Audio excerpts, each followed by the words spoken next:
Bismillahirrahmanirrahim. Assalamualaikum warahmatullahi wabarakatuh. Alhamdulillahirrahmanirrahim. Wassalatu wassalamu ala asyrafil anbiya'i wal mursalin wa ala alihi wa sahbihi ajma'in. Qala rabbi shrah li sadri wa yassir li amri wa hlul 'uqdatam min lisani yafqahu qawli. Amma ba'd. Pertama sekali, marilah kita sama-sama panjatkan setinggi-tinggi kesyukuran kehadap Allah SWT kerana dengan limpah dan kurnianya dapat kita bernafas dan menyusul hidup kita di muka bumi ini.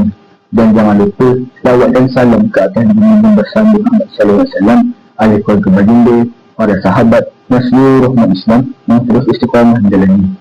Hari ini, Ana dari Syahini Hazir Izzalah Sekolah Menengah Islam Alam Kemenangan ingin mengkongsi satu tazkirah yang bertajuk Nilai dan Adab Pemangku Dinasti Rabbani. Pertama sekali, apa yang dimaksudkan dengan dinasti Rabbani? Dinasti Rabbani adalah dinasti tidak dengan petunjuk Allah, menjadi kaliki Anas dan asalnya sebagai panduan mereka, berilmu dan berpengetahuan das, serta mereka menghiasi diri mereka dengan akhlak-akhlak dan nilai-nilai yang berguna. Untuk membina dinasti Rabbani, kita perlu tanamkan beberapa nilai-nilai murni dalam diri kita. Antaranya, satu, ikhlas. Ikhlas adalah kita melakukan sesuatu perkara dengan niat yang suci dan tulus hanya kerana Allah, bukan untuk mengharapkan balasan, ujian ataupun keuntungan duniawi. Inna a'malu binniyat, sesungguhnya perbuatan itu bermula dengan niat. Kalau niat kita baik, baiklah amalan kita. Kalau niat kita buruk, buruklah amalan kita. Tanpa niat yang betul, semua amalan kita akan sia-sia di sisi Allah. Yang kedua, sifat tawaduk. Tawaduk itu apa? Tawaduk itu adalah sifat merendah diri dan tidak sombong dengan kelebihan yang kita ada. Contohnya, kita bijak dalam subjek matematik dan kawan kita pula lemah dalam subjek matematik, dan kita tolong dia tanpa kita merasa yang kita lebih bijak dan lebih hebat pada dia. Yang ketiga, sifat sabar. Sabar adalah suatu kemampuan untuk menahan diri daripada sesuatu, baik itu ujian, cobaan ataupun godaan. Kita sebagai dinasti Rabbani ni perlu ada sifat sabar ni, sebab dinasti Rabbani akan menghadapi ujian-ujian lain. Jadi kita perlu bersedia dengan ujian-ujian tersebut.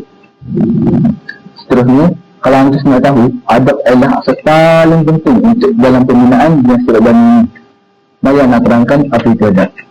Adab adalah tingkah laku yang sopan dan beretika dalam pelbagai aspek kehidupan, termasuklah hubungan kita dengan Allah, hubungan kita dengan manusia, hubungan kita dengan haiwan, malah hubungan kita dengan diri kita sendiri.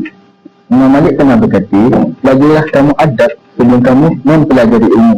Kata menunjukkan bahawa adab itu lebih penting dari ilmu. Sebab apa? Sebab kalau kita ada ilmu tapi kita ada adab, ilmu itu akan menjadi sia.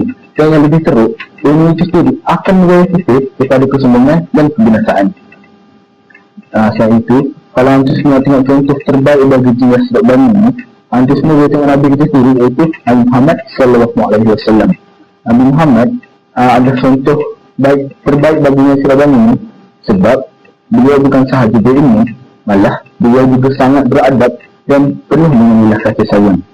Allah berfirman dalam surah Al-Qalam ayat 4 yang berbunyi, A'udzubillahi minasyaitonir rajim, Bismillahirrahmanirrahim. Wa innaka la'ala khuluqin 'azim. Maksudnya, dan sesungguhnya engkau Muhammad memiliki akhlak yang sangat agung.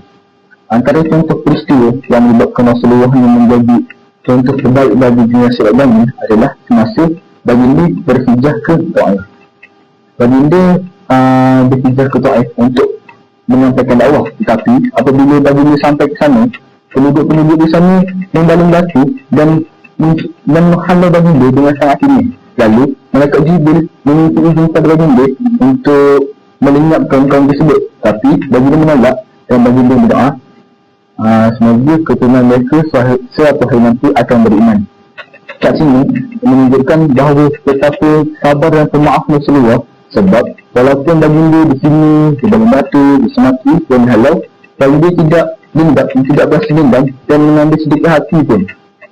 Malah baginda berdoa untuk kebaikan dari suatu hari nanti. Ayat sekali, dinasti Rabbani bukanlah cara dengan hidup-hidup. Ia berbentuk dengan proses yang amat panjang.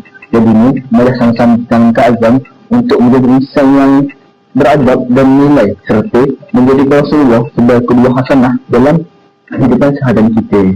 Itu sahaja daripada Ana. Semoga apa yang Ana sampaikan kepada antum semua dapat memberi manfaat kepada antum semua. Yang baik itu datang kepada Allah, yang buruk itu datang daripada kesilapan. Wabillahi taufiq hidayah. Wassalamualaikum warahmatullahi wabarakatuh.